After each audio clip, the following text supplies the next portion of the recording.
ਨੇ ਕਿਉਂਕਿ ਲਗਾਤਾਰ ਪੰਜਾਬ ਦੇ ਕਿਸੇ ਨਾ ਕਿਸੇ ਹਿੱਸੇ ਦੇ ਵਿੱਚੋਂ ਖਬਰ ਆ ਜਾਂਦੀ ਹੈ ਕਿ ਅੱਜ ਇੱਧਰਲਾ ਬੰਨ ਟੁੱਟ ਗਿਆ, ਅੱਜ ਇੱਧਰਲਾ ਬੰਨ ਟੁੱਟ ਗਿਆ। ਤੇ ਇਸੇ ਕਰਕੇ ਆਪਾਂ ਲਗਾਤਾਰ ਇਹਨਾਂ ਹੜ੍ਹਾਂ ਦੇ ਨਾਲ ਜੁੜੀਆਂ ਖਬਰਾਂ ਤੇ ਜਿਹੜੀ ਆ ਉਹ ਚਰਚਾ ਵੀ ਕਰਦੇ ਰਹਿੰਦੇ ਹਾਂ ਤੇ ਨਾਲੋਂ ਨਾਲ ਪੰਜਾਬ ਦੇ ਹਾਲਾਤਾਂ ਉੱਤੇ ਆਪਾਂ ਚਿੰਤਨ ਵੀ ਕਰਦੇ ਰਹਿੰਦੇ ਹਾਂ। ਉਹ ਸਿਚੁਏਸ਼ਨ ਕੀ ਬਣੀ ਹੋਈ ਹੈ ਉਹਦੇ ਤੇ ਵੀ ਆਪਾਂ ਗੌਰ ਜਿਹੜੀ ਹੈ ਕਰਦੇ ਰਹਿੰਦੇ ਹਾਂ। ਸਰਕਾਰ ਦੇ ਬਹੁਤ ਸਾਰੇ ਮੰਤਰੀ, ਬਹੁਤ ਸਾਰੇ ਲੋਕ ਇਸ ਕਰਕੇ ਆਲੋਚਨਾ ਦਾ ਸ਼ਿਕਾਰ ਨੇ ਕਿਉਂਕਿ ਉਹ ਪਿੰਡਾਂ ਦੇ ਵਿੱਚ ਜਾ ਕੇ ਫੋਟੋ ਸੈਸ਼ਨ ਕਰਵਾ ਰਹੇ ਨੇ।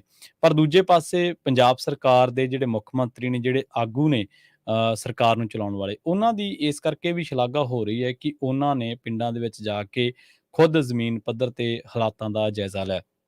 ਦੂਜੇ ਪਾਸੇ ਕਈ ਥਾਵਾਂ ਤੇ ਸਰਕਾਰ ਦੀ ਅਪਰੋਚ ਚੰਗੀ ਨਾ ਹੋਣ ਕਰਕੇ ਉੱਥੇ ਆਲੋਚਨਾ ਵੀ ਹੋ ਰਹੀ ਹੈ। ਖੈਰ, ਸਰਕਾਰਾਂ ਦੀਆਂ ਆਲੋਚਨਾਵਾਂ ਜਿਹੜੀਆਂ ਨੇ ਉਹਨਾਂ ਦੇ ਕੰਮਕਾਰ ਦਾ ਹਿੱਸਾ ਨੇ, ਲਗਾਤਾਰ ਚੱਲਦੀਆਂ ਰਹਿਣੀਆਂ ਨੇ ਤੇ ਚੱਲਣੀਆਂ ਚਾਹੀਦੀਆਂ ਵੀ ਨੇ। ਤੇ ਇਸੇ ਹੀ ਗੱਲਬਾਤ ਨੂੰ ਆਪਾਂ ਅੱਜ ਦੇ ਸ਼ੋਅ ਦੇ ਵਿੱਚ ਜਿਹੜੀ ਹੈ ਛੇੜਾਂਗੇ ਤੇ ਮੇਰੇ ਨਾਲ ਜੁੜ ਚੁੱਕੇ ਨੇ ਬਲਵਿੰਦਰ ਕੌਰ ਜੀ। ਬਲਵਿੰਦਰ ਕੌਰ ਜੀ, ਸਤਿ ਸ੍ਰੀ ਅਕਾਲ, ਸਵਾਗਤ ਹੈ ਜੀ। ਸਤਿ ਸ਼੍ਰੀ ਅਕਾਲ ਜੀ, ਬਹੁਤ ਧੰਨਵਾਦ ਹੈ ਜੀ, ਤੇ ਤੁਹਾਡਾ ਵੀ ਬਹੁਤ ਧੰਨਵਾਦ ਹੈ, ਤੁਸੀਂ ਮੈਨੂੰ ਇਸ ਸ਼ੋਅ ਦੇ ਵਿੱਚ ਸ਼ਾਮਲ ਕਰਦੇ ਹੋ। ਜੀ ਜੀ ਜੀ। ਸਰੋਤਿਆਂ ਨੂੰ ਵੀ ਪਿਆਰ ਭਰੀ ਸਤਿ ਸ਼੍ਰੀ ਅਕਾਲ ਹੈ। ਤੇ ਜੋ ਇਸ ਵੇਲੇ ਬਿਪਤਾ ਆਣ ਖੜੀ ਹੋਈ ਹੈ ਪੰਜਾਬ ਸਿੰਘ ਲਈ, ਉਸ ਦੀਆਂ ਗੱਲਾਂ ਬਾਤਾਂ ਅਸੀਂ ਰੋਜ਼ ਕਰਦੇ ਹਾਂ ਜੀ ਕਿ ਜੋ ਹੜ੍ਹ ਆ ਚੁੱਕੇ ਆ, ਜਿਹੜੀਆਂ ਜ਼ਮੀਨ ਦੇ ਉੱਤੇ ਕੀ ਕੁਛ ਬਣਿਆ ਪਿਆ ਆ। ਬਹੁਤ ਸਾਰੇ ਇਲਾਕੇ ਸੇਫ ਵੀ ਹੈਗੇ ਆ, ਜੀ। ਬਹੁਤ ਸਾਰੇ ਇਲਾਕਿਆਂ ਦੇ ਵਿੱਚ ਕੁਛ ਨਹੀਂ ਹੋਇਆ, ਪਰ ਜਿੱਥੇ ਜਿੱਥੇ ਇਹ ਪਾਣੀ ਆ ਗਿਆ ਉੱਥੇ ਤਾਂ ਤਬਾਹੀ ਹੋ ਗਈ ਹੈ ਨਾ, ਜੀ ਜੀ। ਕਿਉਂਕਿ ਫਸਲਾਂ ਗਈਆਂ, ਸਬਜ਼ੀਆਂ ਗਈਆਂ, ਪਸ਼ੂ ਗਏ, ਹੋਰ ਘਰਾਂ ਦਾ ਨੁਕਸਾਨ ਹੋਇਆ, ਕੁਛ ਥਾਵਾਂ ਤੇ ਕੁਛ ਕੁ ਬੰਦਿਆਂ ਦਾ ਵੀ ਹੋਇਆ। ਚਲੋ ਇੰਨਾ ਸ਼ੁਕਰ ਹੈ ਕਿ ਬਹੁਤ ਜ਼ਿਆਦਾ ਨੁਕਸਾਨ ਜਾਨੀ ਨਹੀਂ ਹੋਇਆ। ਜੀ ਜੀ ਮਾਲੀ ਜੀ। ਨੁਕਸਾਨ ਹੋ ਗਿਆ, ਚਲੋ ਨੁਕਸਾਨ ਜਿਹੜਾ ਇਹ ਹੋਣਾ ਬਾਅਦ ਚ ਪਤਾ ਲੱਗੂਗਾ ਕਿੰਨਾ ਕੁ ਆ। ਹੁਣ ਤਾਂ ਅਸੀਂ ਵੈਸੇ ਇਹ ਠੀਕ ਹੈਗਾ ਵੀ ਉੱਥੇ ਜਿਹੜੀ ਸਰਕਾਰ ਆ ਉਹਨੂੰ ਵੀ ਤੁਰੰਤ ਐਕਸ਼ਨ ਲੈਣਾ ਚਾਹੀਦਾ ਆ। ਲੋਕਾਂ ਨੂੰ ਹੌਸਲਾ ਹੋ ਜਾਂਦਾ, ਹੋਰ ਨਹੀਂ ਕੁਛ ਵੀ। ਬਾਅਦ ਚ ਭਾਵੇਂ $15 ਦੀ ਚੈੱਕ ਹੋਵੇ, ਹੌਸਲਾ ਹੋ ਜਾਂਦਾ ਲੋਕਾਂ ਨੂੰ ਵੀ ਹਾਂ ਸਾਡੀ ਸਰਕਾਰ ਸਾਡੇ ਨਾਲ ਆ। ਤੇ ਕੋਈ ਜ਼ਰੂਰੀ ਨਹੀਂ ਹੁੰਦਾ ਕਿ ਇੰਨੇ ਚਿਰਾਂ ਦੇ ਹੁਣ ਗਿੱਝੇ ਹੋ ਆ ਦੂਜੀਆਂ ਪਾਰਟੀਆਂ ਚ, ਕਦੀ ਉੱਧਰ ਛੜੱਪਾ ਮਾਰ, ਕਦੀ ਉੱਧਰ ਛੜੱਪਾ ਮਾਰ, ਵੀ ਉਹ ਤਾਂ ਅਗਲੇ ਧੁੱਪ ਚ ਬਾਹਰ ਨਾ ਨਿਕਲਦੇ। ਉਹਨਾਂ ਨੇ ਇੰਨੇ ਹੜ੍ਹਾਂ ਚ ਕੀ ਨਿਕਲਣਾ ਆ। ਸਾਰੇ ਨਹੀਂ ਨਿਕਲੇ ਹੋਏ, ਕੁਛ ਕੁ ਲੋਕ ਜਿਹੜੇ ਆ ਉਹਨਾਂ ਦੇ ਹੈਗੇ ਆ ਧਰਤੀ ਦੇ ਉੱਤੇ ਕੰਮ ਕਰਦੇ ਆ, ਕਿਉਂਕਿ ਆਦਤ ਹੀ ਨਹੀਂ ਹੈਗੀ। ਲੋਕਾਂ ਨੇ ਆਦਤਾਂ ਹੀ ਨਹੀਂ ਪਾਈਆਂ ਉਹਨਾਂ ਨੂੰ ਇਹੀ ਅਸੀਂ ਵੀ ਤੁਸੀਂ ਬਾਅਦ ਵਿੱਚ ਆਓ, ਚੈੱਕ ਵੰਡਣ ਆਓ। ਇਹ ਬਹੁਤ ਚਿਰ ਅਸੀਂ ਸੁਣਦੇ ਰਹੇ ਹਾਂ, ਦੇਖਦੇ ਰਹੇ ਹਾਂ ਕਿ ਜਿਹੜੇ ਲੀਡਰ ਸੀਗੇ, ਸਪੈਸ਼ਲੀ ਬਾਦਲਾਂ ਦੀ ਸਰਕਾਰ ਦੇ ਵਿੱਚ, ਉਹ ਆਪ ਚੈੱਕ ਵੰਡਣ ਜਾਂਦੇ ਸੀ। ਉਸ ਵੇਲੇ ਭਾਵੇਂ ਤੁਰਨ ਨਾ ਤੁਰਨ ਬਾਹਰ ਨੂੰ, ਆਪ ਚੈੱਕ ਦੇਣ ਜਾਂਦੇ ਸੀ। ਸੋ ਚੈੱਕ ਵੀ ਦਿਓ, ਉਹਨਾਂ ਦੀ ਹੌਸਲਾ ਅਫਜ਼ਾਈ ਵੀ ਜਿਹੜੀ ਆ ਬਹੁਤ ਜ਼ਰੂਰੀ ਆ ਲੋਕਾਂ ਦੀ, ਕਿ ਕੋਈ ਨਹੀਂ ਅਸੀਂ ਤੁਹਾਡੇ ਨਾਲ ਆ। ਇੰਨੀ ਗੱਲ ਬਹੁਤ ਹੁੰਦੀ ਆ। ਸਾਡੇ ਘਰ ਦੇ ਵਿੱਚੋਂ ਕੋਈ ਬਿਪਤਾ ਪਈ ਤੇ ਕਹਿ ਦੇਵੇ, ਕਰੇ ਜਾਂ ਨਾ ਕਰੇ, ਮੈਂ ਤੇਰੇ ਨਾਲ ਆ, ਤੂੰ ਫਿਕਰ ਨਾ ਕਰ, ਬਹੁਤ ਹੁੰਦਾ ਆ। ਬਾਕੀ ਆਪਾਂ ਗੱਲ ਕੀਤੀ ਸੀਗੀ ਪ੍ਰਵੀਨ ਜੀ, ਉਦਣ ਦੀ ਗੱਲ ਕਰਦੇ ਆ ਵੀ ਜਿਹੜਾ ਪੈਸਾ ਆ ਨਾ, ਬਹੁਤ ਸਾਰੇ ਲੋਕਾਂ ਨੇ ਵੈਸੇ ਇਕੱਠਾ ਕਰਨਾ ਵੀ ਸ਼ੁਰੂ ਕਰ ਲਿਆ। ਤੁਸੀਂ ਦਿਓ, ਜ਼ਰੂਰ ਦਿਓ। ਅਸੀਂ ਇਹ ਨਹੀਂ ਕਹਿੰਦੇ ਕਿ ਤੁਸੀਂ ਦਾਨ ਨਾ ਕਰੋ। ਤੁਸੀਂ ਜਿੱਥੇ ਬੰਦੇ ਨੂੰ ਲੋੜ ਹੁੰਦੀ ਹੈ, ਤਾਂ ਹੁਣ ਆਪਣੇ ਪੰਜਾਬ ਨੂੰ ਲੋੜ ਆ ਇਸ ਵੇਲੇ। ਬਿਲਕੁਲ ਜੀ, ਬਿਲਕੁਲ। ਇਹ ਇਸ ਵੇਲੇ ਆਪਣੇ ਪੰਜਾਬ ਨੂੰ ਲੋੜ ਆ। ਆਪਾਂ ਤਾਂ ਦੂਜੇ ਤੀਜੇ ਨੂੰ ਕਿਸੇ ਹੋਰ ਕੰਟਰੀ ਦੇ ਵਿੱਚ ਵੀ ਜਲਦੀ ਸੇਵਾ ਕਰ ਲਈਦੀ ਆ। ਹਾਂਜੀ, ਬਿਲਕੁਲ। ਨਹੀਂ, ਦੇਖੋ, ਪਰ ਅਸੀਂ ਪਹਿਲੇ ਦਿਨ ਤੋਂ ਹੀ ਜਿਸ ਦਿਨ ਇਹ ਹੜ੍ਹ ਆਏ ਨੇ, ਜਿਸ ਦਿਨ ਪੰਜਾਬ ਦੇ ਕਈ ਇਲਾਕਿਆਂ ਦੇ ਵਿੱਚ ਪਾਣੀ ਆਇਆ, ਜਿਸ ਦਿਨ ਆਪਾਂ ਪਹਿਲੀ ਵਾਰੀ ਸ਼ੋਅ ਕੀਤਾ ਸੀ, ਉਦੋਂ 6 ਜ਼ਿਲ੍ਹਿਆਂ ਦੇ ਵਿੱਚ ਪਾਣੀ ਸੀਗਾ। ਤੇ ਆਪਾਂ ਉਸੇ ਦਿਨ ਤੋਂ ਹੀ ਇਸ ਪੂਰੇ ਪ੍ਰਕਰਨ ਦੇ ਵਿੱਚ ਕਿਵੇਂ ਪ੍ਰਸ਼ਾਸਨਿਕ ਕੁਤਾਹੀਆਂ ਨੇ, ਕਿਵੇਂ ਅਫਸਰਸ਼ਾਹੀ ਜਿਹੜੀਆਂ ਲੰਘੀਆਂ ਸਰਕਾਰਾਂ ਦੀਆਂ ਮਨਮਰਜ਼ੀਆਂ ਨੇ, ਉਹਨਾਂ ਦੇ ਕਰਕੇ ਜਾਂ ਉਹਨਾਂ ਦੀ ਲੁੱਟਣ ਦੀ ਜਿਹੜੀ ਇੱਕ ਕਹਿ ਲਓ ਕਿ ਅਪਰੋਚ ਤੱਕ ਹੀ ਸੀਮਿਤ ਹੋਣ ਕਰਕੇ ਆਪਾਂ ਇਹਨੂੰ ਸਾਰੇ ਪਾਸਿਆਂ ਤੋਂ ਕਈ ਪਹਿਲੂਆਂ ਤੋਂ ਇਸ ਦੇ ਬਾਰੇ ਗੱਲਬਾਤ ਕੀਤੀ ਹੈ, ਖੰਗਾਲਿਆ ਇਹਨੂੰ। ਪਰ ਨਾਲ ਦੀ ਨਾਲ ਆਪਾਂ ਇਸ ਬਾਬਤ ਵੀ ਜਾਣਕਾਰੀਆਂ ਦਿੰਦੇ ਰਹੇ ਕਿ ਭਾਈ ਜਿਹੜੇ ਇਸ ਤਰ੍ਹਾਂ ਦੇ ਕੋਈ ਮੌਕਾ ਪ੍ਰਸਤ ਲੋਕ ਆ ਜਾਂਦੇ ਨੇ ਵਿਪਤਾਵਾਂ ਦੀ ਘੜੀ ਦੇ ਵਿੱਚ, ਤੇ ਉਹ ਮੌਕਾ ਪ੍ਰਸਤ ਲੋਕ ਕੀ ਕਰਦੇ ਆ ਕਿ ਅਕਾਊਂਟ ਬਣਾ ਕੇ ਜਾਂ ਦੂਜਿਆਂ ਨੂੰ ਵਰਗਲਾ ਕੇ ਔਖੀ ਘੜੀ ਦਾ ਫਾਇਦਾ ਉਠਾਉਂਦੇ ਆ। ਇਹ ਇੱਕ ਵਾਰੀ ਨਹੀਂ, ਬਹੁਤ ਵਾਰੀ ਇਸ ਤੋਂ ਪਹਿਲਾਂ ਹੋ ਚੁੱਕਿਆ। ਤੇ ਕੱਲ ਵੀ ਆਪਾਂ ਇਸ ਦੇ ਤਕਨੀਕੀ ਪੱਖਾਂ ਤੇ ਜਦੋਂ ਚਰਚਾ ਕਰਦੇ BBMB ਤੇ, ਕਿਉਂਕਿ ਪਹਿਲੇ ਦਿਨ ਤੋਂ ਹੀ ਦੋਸ਼ ਲੱਗ ਰਹੇ ਸਨ ਕਿ BBMB ਵਾਲਿਆਂ ਨੇ, ਭਾਖੜਾ ਮੈਨੇਜਮੈਂਟ ਜਿਹੜੀ ਬਿਆਸ ਮੈਨੇਜਮੈਂਟ ਬੋਰਡ ਹੈ, ਉਹਨਾਂ ਨੇ ਜਾਣ ਬੁੱਝ ਕੇ ਫਲੱਡ ਗੇਟ ਖੋਲੇ, ਇੰਤਜ਼ਾਰ ਕੀਤਾ ਕਿ ਪਹਿਲਾਂ ਲੈਵਲ ਵਧੇ ਤੇ ਜੇਕਰ ਨਾਲ ਦੀ ਨਾਲ ਜਿੰਨਾ ਕੁ ਪਾਣੀ ਆ ਰਿਹਾ ਸੀ ਤੇ ਜੇਕਰ ਉਹਨਾਂ ਕੀ ਨਾਲ ਦੀ ਨਾਲ ਖਾਲੀ ਕਰ ਲਿਆ ਜਾਂਦਾ ਡੈਮ ਨੂੰ, ਤਾਂ ਕਾਫੀ ਬਿਹਤਰ ਹੋਣਾ ਸੀ। ਬਹੁਤ ਵੱਡੇ ਇਲਾਕੇ ਨੂੰ, ਪੰਜਾਬ ਦੇ ਨੂੰ ਬਚਾਇਆ ਜਾ ਸਕਦਾ ਸੀਗਾ। ਪਰ ਇਹ ਸਭ ਕੁਝ ਨਹੀਂ ਹੋ ਸਕਿਆ। ਉਸ ਤੋਂ ਬਾਅਦ ਪੰਜਾਬੀਆਂ ਨੂੰ ਇਹਦਾ ਖਮਿਆਜ਼ਾ ਭੁਗਤਣਾ ਪਿਆ। 2-2 3-3 ਦਿਨ ਹੋ ਚੁੱਕੇ ਆ ਲੋਕਾਂ ਨੂੰ ਸੜਕਾਂ ਤੇ ਬੈਠਿਆਂ ਨੂੰ। ਕਈ ਪਿੰਡਾਂ ਦੇ ਵਿੱਚ ਪਾਣੀ ਹਾਲੇ ਵੀ 10 ਫੁੱਟ ਆ, 5-10 ਫੁੱਟ ਜਾਂ 20 ਫੁੱਟ ਕਈਆਂ ਥਾਵਾਂ ਤੇ, ਨੀਵੀਆਂ ਥਾਵਾਂ ਤੇ ਤਾਂ ਖੜਾ ਹੈ। ਤੇ ਪਰ ਇਸੇ ਦਰਮਿਆਨ ਹਰਿਆਣਾ ਦੇ ਬਹੁਤ ਸਾਰੇ ਹਿੱਸੇ ਦੇ ਵਿੱਚ, ਦਿੱਲੀ ਦੇ ਬਹੁਤ ਸਾਰੇ ਹਿੱਸੇ ਦੇ ਵਿੱਚ ਜਿਹੜੀ ਪਾਣੀ ਦੀ ਮਾਰ ਆ ਉਹ ਅੱਗੇ ਨਾਲੋਂ ਵੱਧ ਗਈ ਹੈ, ਕਿਉਂਕਿ ਜਿਹੜੀ ਯਮੁਨਾ ਜਿਹੜਾ ਨਦੀ ਹੈ, ਜਿਹੜਾ ਦਰਿਆ ਹੈ, ਉਹ ਵੀ ਆਪਦੀ ਜਿਹੜੀ ਹੈ ਉਹਦੀ ਇੱਕ ਲਿਮਟ ਹੈ ਕਿ ਇੱਥੇ ਇਹਨੇ ਵਗਣਾ, ਖਤਰੇ ਦੇ ਨਿਸ਼ਾਨ ਜਿਹਨੂੰ ਆਪਾਂ ਕਹਿ ਦਿੰਦੇ ਹਾਂ, ਉਹ ਉਹ ਤੋਂ ਉੱਪਰ ਵਗ ਰਿਹਾ। ਸੂਬਾ ਸਰਕਾਰਾਂ ਦੀ ਜਿਹੜੀ ਪਹਿਲੀ ਤਵੱਜੋ ਆ ਉਹ ਇਹੀ ਹੈ ਕਿ ਨੀਵੇਂ ਇਲਾਕਿਆਂ 'ਚੋਂ ਲੋਕਾਂ ਨੂੰ ਸੁਰੱਖਿਅਤ ਕੱਢ ਕੇ ਅਸੀਂ ਰਾਹਤ ਕੈਂਪਾਂ ਦੇ ਵਿੱਚ ਪਹੁੰਚਾ ਦੇਈਏ। ਜਿਹੜੇ ਲੋਕ ਨੇ ਭਾਵੇਂ ਉਹ SDRF ਹੋਵੇ, ਚਾਹੇ ਉਹ ਕੌਮੀ ਆਫ਼ਤ ਪ੍ਰਬੰਧਨ ਹੋਵੇ, NDRF ਜਿਹਨੂੰ ਆਪਾਂ ਕਹਿ ਦਿੰਦੇ ਹਾਂ, ਉਹਨਾਂ ਨੂੰ ਇਹ ਹੈ ਕਿ ਮਾਲ ਦਾ ਤਾਂ ਜਿੰਨਾ ਨੁਕਸਾਨ ਹੋ ਗਿਆ, ਪਰ ਜਾਨ ਦਾ ਨੁਕਸਾਨ ਘੱਟ ਹੋਵੇ। ਤੇ ਸਭ ਤੋਂ ਵੱਡੀ ਚੁਣੌਤੀ ਜਿਹੜੀ ਹੋਊਗੀ, ਉਹ ਹੋਊਗੀ ਬੇਘਰ ਹੋਏ ਲੋਕਾਂ ਦਾ ਮੁੜ ਵਸੇਬਾ ਕਰਾਉਣਾ। ਤੇ ਹਰਿਆਣੇ ਦੇ ਕਈ ਇਲਾਕਿਆਂ ਦੇ ਵਿੱਚ, ਖਾਸ ਕਰਕੇ ਜਿਹੜੇ ਦਿੱਲੀ ਦੇ ਨਾਲ ਲੱਗਦੇ ਆ, ਉਹਨਾਂ ਉੱਥੇ ਜਿਹੜਾ ਯਮੁਨਾ ਦਾ ਪਾਣੀ ਹੈ, ਜਿਹੜਾ ਕਿ ਕਈ ਫੁੱਟ ਚੜ੍ਹ ਗਿਆ ਸੜਕਾਂ ਦੇ ਉੱਤੇ, ਉੱਥੇ ਲੋਕਾਂ ਦੀ ਜ਼ਿੰਦਗੀ ਇਹ ਹੈ ਕਿ 2-2 ਦਿਨਾਂ ਤੋਂ ਲੋਕ ਟਾਇਲਟ ਤੱਕ ਨਹੀਂ ਗਏ। 2-2 ਦਿਨਾਂ ਤੋਂ ਲੋਕ ਵਾਸ਼ਰੂਮ ਨਹੀਂ ਯੂਜ਼ ਕਰ ਰਹੇ, ਵਰਤ ਰਹੇ, ਕਿਉਂਕਿ ਪਖਾਨੇ ਜਿਹੜੇ ਨੇ ਉਹ ਡੁੱਬ ਚੁੱਕੇ ਨੇ, ਜਿਹੜੇ ਪਬਲਿਕ ਟਾਇਲਟਸ ਨੇ ਉਹ ਡੁੱਬ ਚੁੱਕੀਆਂ ਨੇ ਪਾਣੀ ਦੇ ਵਿੱਚ।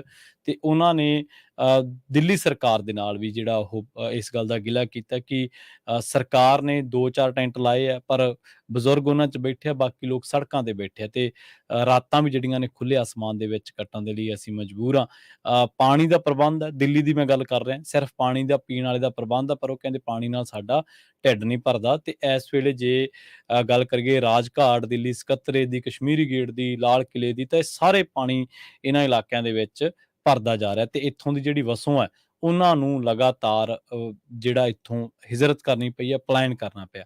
ਇਸੇ ਤਰ੍ਹਾਂ ਕੱਲ੍ਹ ਖਬਰਾਂ ਆਈਆਂ ਸੀਗੀਆਂ ਕਿ ਪੰਜਾਬ ਦੇ ਵਿੱਚ ਵੀ, ਰੋਪੜ ਦੇ ਨਾਲ ਲੱਗਦੇ ਕਈ ਹੋਰ ਜ਼ਿਲ੍ਹਿਆਂ ਦੇ ਵਿੱਚ ਪਾਣੀ ਜਿਹੜਾ ਉਹ ਲਗਾਤਾਰ ਵੱਧ ਰਿਹਾ। ਤੇ ਕਈ ਪਿੰਡਾਂ ਨੂੰ ਜਿਹੜਾ ਉਹ ਦੁਬਾਰਾ ਖਾਲੀ ਕਰਵਾਉਣਾ ਪਿਆ, ਖਾਸ ਕਰਕੇ ਘੱਗਰ, ਮੂਣਕ ਤੇ ਸੰਗਰੂਰ ਦੇ ਇਲਾਕਿਆਂ ਦੇ ਵਿੱਚ। ਸੋ ਹੁਣ ਸਰਕਾਰ ਜਿਹੜੀ ਆ ਉਹ ਲੱਗੀ ਤਾਂ ਹੋਈ ਹੈ ਆਪਦੇ ਜਾਣੀ ਪੂਰੇ ਪ੍ਰਬੰਧਾਂ ਦੇ ਵਿੱਚ, ਪਰ ਹੁਣ ਏਡੇ ਵੱਡੇ ਪੰਜਾਬ ਦੇ ਵਿੱਚ, ਤੇ ਜਿਹਦੀ ਵਸੋਂ ਬਹੁਤ ਸੰਘਣੀ ਹੋਵੇ, ਉੱਥੇ ਤੁਹਾਨੂੰ ਪ੍ਰਬੰਧ ਵੀ ਜਿਹੜੇ ਪਹੁੰਚਾਉਣੇ ਬਹੁਤ ਔਖੇ ਆ, ਕਿਉਂਕਿ ਲੋਕ ਦੂਰ ਦੁਰਾਡੇ ਇਲਾਕਿਆਂ ਦੇ ਵਿੱਚ ਬੈਠੇ ਆ। ਲੋਕ ਕਈ ਥਾਵਾਂ ਤੇ, ਐਸੀਆਂ ਥਾਵਾਂ ਤੇ ਬੈਠੇ ਜਿੱਥੇ ਕੱਚੇ ਰਾਹ ਹੀ ਘਰਾਂ ਨੂੰ ਜਾਂਦੇ ਆ, ਤਾਂ ਉਹਨਾਂ ਦਾ ਹੁਣ ਬਹੁਤ ਜਿਹੜਾ ਉਹ ਮੁਸ਼ਕਲ ਹੋ ਚੁੱਕਿਆ। ਪਹਿਲਾਂ ਇਹ ਤਾਲਮੇਲ ਦੀ ਜੇ ਆਪਾਂ ਗੱਲ ਕਰੀਏ, ਪ੍ਰਸ਼ਾਸਨਿਕ ਤਾਲਮੇਲ ਦੀ, ਲੰਘੇ ਦਿਨੀ ਤੁਹਾਨੂੰ ਯਾਦ ਹੋਣਾ ਹੈ ਕਿ ਇੱਕ ਬਿਪਰਜੋਏ ਤੂਫਾਨ ਆਇਆ ਸੀ, ਤੇ ਉਹਦੇ ਸਰਕਾਰ ਨੇ, ਕੇਂਦਰ ਨੇ ਆਪ ਵਿੱਚ ਪੈ ਕੇ ਅਗਾਊਂ ਪ੍ਰਬੰਧ ਕਰ ਲਏ ਸੀਗੇ, ਤੇ ਉਹਦੇ ਨਾਲ ਬਹੁਤ ਫਰਕ ਪੈ ਗਿਆ ਸੀਗਾ। ਪਰ ਹੁਣ ਇੱਥੇ ਪੰਜਾਬ ਵਾਰੀ ਤੁਹਾਨੂੰ ਪਤਾ ਕਿ ਸਾਰਾ ਕੁਛ ਲੇਟ ਲਤੀਫੀ ਨਾਲ ਹੀ ਚੱਲਦਾ ਵਾ, ਕਿਉਂਕਿ ਪੰਜਾਬ ਨੂੰ ਇੱਕ ਅਲੱਗ ਨਜ਼ਰ ਦੇ ਨਾਲ ਸਰਕਾਰਾਂ ਜਿਹੜੀਆਂ ਕੇਂਦਰ ਦੀਆਂ ਉਹ ਦੇਖਦੀਆਂ ਨੇ। ਤਾਂ ਇਸ ਕਰਕੇ ਹੁਣ ਇੱਥੇ ਜਿਹੜੇ ਹਾਲਾਤ ਨੇ ਉਹਨਾਂ ਦੇ ਨਾਲ ਸਿੱਝਣ ਦੇ ਲਈ ਇੱਕ ਵਾਰੀ ਗਰਾਊਂਡ ਦੇ ਵਿੱਚ ਪੰਜਾਬ ਸਰਕਾਰ ਹੀ ਜਿਹੜੀ ਆ ਉਹ ਖਾਲੀ ਆ ਨਜ਼ਰ ਆ ਰਹੀ ਹੈ।